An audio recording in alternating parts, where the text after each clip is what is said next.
Hello दोस्तों, इस video में आज हम कुछ ऐसे प्रूफ्स और वीडियो क्लिप्स के बारे में बात करेंगे जिनके बाद आप लोगों को ये पता चल जाएगा कि एम्बर हर्ड और उनके लॉयर्स के बीच अब इस केस को लेके काफ़ी टेंशन चल रही है। यहाँ तक कि एम्बर की लीगल टीम के लॉयर रोटनबॉर्न तो उन्हें कोर्ट में इग्नोर भी करने लगे हैं। ये सब कब और कैसे हुआ, चलिए इस वीडियो में शुरू करते हैं।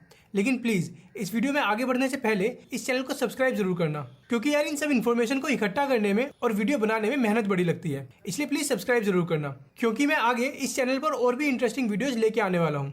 तो चलिए अब इस केस के बारे में बात करते हैं। Hollywood actor Johnny Depp and his ex-wife Amber Heard are headed back. It is a trial that has transfixed the world. Hollywood superstar Johnny Depp's defamation lawsuit against his ex-wife and actress Amber Heard. Amber Heard and Johnny Depp defamation trial. It is getting uglier by the day.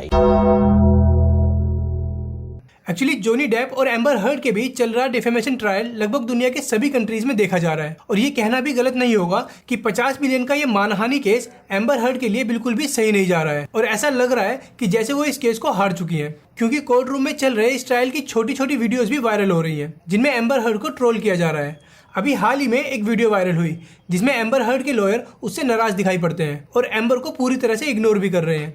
इसमें हैरान करने वाली बात यह थी कि amber को उनके लॉयर द्वारा कोर्ट के प्रोसीडिंग के दौरान ही ऐसा करते हुए देखा गया, और ये वीडियो इंटरनेट पर बहुत तेजी से वायरल हो रही है।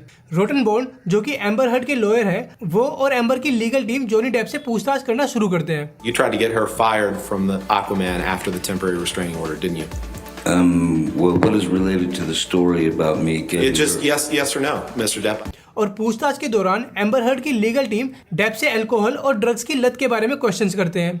रोटनबॉर्न शुरू से ही इस केस को बारीकी से इन्वेस्टिगेट कर रहे हैं, और अब लोगों में भी एम्बर हर्ड को लेके काफी गुस्सा देखा जा सकता है। एम्बर हर्ड के लॉयर रोटनबॉर्न हर उस इंसान से इन्वेस्टिगेट करने में लगे हैं जो इस केस में इंटरेस्ट रख रहा है। एक्चुअली बेंजामिन रोटनबॉर्न वुड्स रोजर नाम की एक गवर्नमेंट कंपनी में जाने माने लॉयर हैं और सिर्फ बड़े बड़े लोगों का ही केस लड़ते हैं, जिसमें वो कई केसेस जीत भी चुके हैं, और ऐसे ही उन्होंने काफी नाम भी कमाया है। इन्हें इस तरह के डिस्प्यूट केसेस में काम करने के लिए एक एक्सपर्ट माना जाता है, और अब ये एम्बर हर्ड को भी इस मानहानि केस में बचाने में लगे हुए हैं। रोटनबॉर्न एम्बर के वॉशिंगटन पोस्ट वाले आर्टिकल को लेके जज को एक्सप्लेन करते हैं कि एम्बर हर्ड द्वारा एक दिन पहले ही एक आर्टिकल लिखा गया था, जिसे एम्बर ने बाद में इंस्टाग्राम पर पोस्ट भी किया था, और इसके बाद वॉशिंगटन पोस्ट में एम्बर के इंस्टाग्राम वाले आर्टिकल से संबंधित एक और आर्टिकल लिखा गया था। मतलब वॉशिंगटन पोस्ट में एम्बर हर्ड द्वारा जॉनी डेप के अगेंस्ट कोई आर्टिकल पब्लिश ही नहीं करवाया गया था, बल्कि न्यूज़पेपर ने यह आर्टिकल एम्बर के इंस्टा पोस्ट के बेसिस पर खुद से ही पब्लिश किया था। इस पर एम्बर कहती है कि वॉशिंगटन पोस्ट में जो आर्टिकल लिखा गया था, जॉनी डेप उस आर्टिकल से नाराज हो गए थे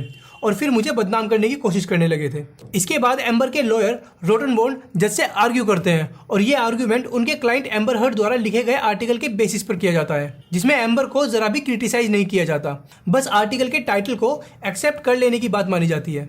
इस वीडियो में आप देख भी सकते हैं कि जज पेनी एजकराटे इस आर्ग्यूमेंट को लेकर कुछ भी कह नहीं पाती, और यहाँ तक कि जज इस पूरे सिनेरियो को देखकर कुछ रिएक्ट भी नहीं कर पाती, जो कि एक बहुत ही फनी मोमेंट था। ये आर्ग्यूमेंट और भी गर्म होते जा रहा था, लेकिन जैसे ही जॉनी डेप के लॉयर्स ने एम्बर हर्ड से पूछताछ करना शुरू किया, तब एम्बर ने बताया कि मैं किसी को बताना नहीं चाहती थी, लेकिन मैं डेप के साथ रिलेशनशिप से काफी तंग आ चुकी थी, और मुझे इस बात का भी बेहद दुख है कि मैंने उसकी सोते हुई फोटो ली और अपने फ्रेंड्स को उन्हें भेजकर उनका मजाक भी बनाया, और मुझे इस बात का भी दुख है कि मुझे इंस्टा पर वो आर्टिकल पोस्ट भी नहीं करना चाहिए था, क्योंकि सारा मामला वहीं से शुरू हुआ। आगे एम्बर से और पूछताछ के दौरान एक बात और सबके सामने क्लियर हो गई थी, जिसमें जॉनी डेप की लॉयर ने यह बताया कि 11 अप्रैल से जब से ट्रायल शुरू हुआ है, तभी से ही जॉनी डेप ने एम्बर हर्ड को देखा तक नहीं है, क्योंकि डेप ने एम्बर को यह प्रॉमिस किया था कि अब वो दोबारा कभी मेरी आंखें नहीं देखेगी। इसके बाद कोर्ट में एक ऑडियो क्लिप चलाई गई जो 2016 की थी, जिसमें एम्बर हर्ड डेप से सैन फ्रांसिस्को में मिलने के लिए रिक्वेस्ट करती है, और वो ये सब इसके बावजूद करती है जब एम्बर ने जॉनी डेप से ना मिलने के लिए कोर्ट से ऑर्डर लिया हुआ था। तब जॉनी फोन पर एम्बर से ये भी कहते हैं कि अब तुम दोबारा मेरी आंखें कभी नहीं देखोगी, और अब तुम मेरे लिए कुछ भी नहीं हो।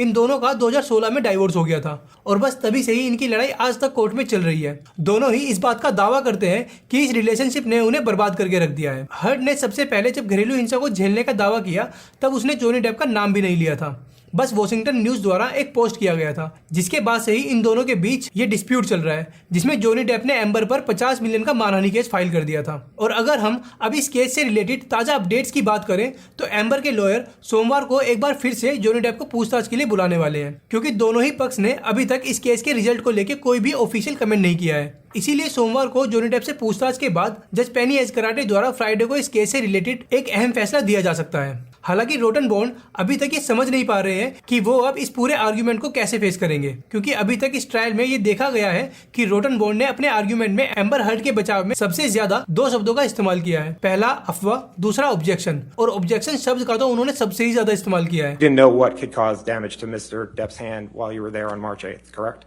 Dr. Kipper told me he'd sustained an injury on one of his Well, fingers. objection, hearsay.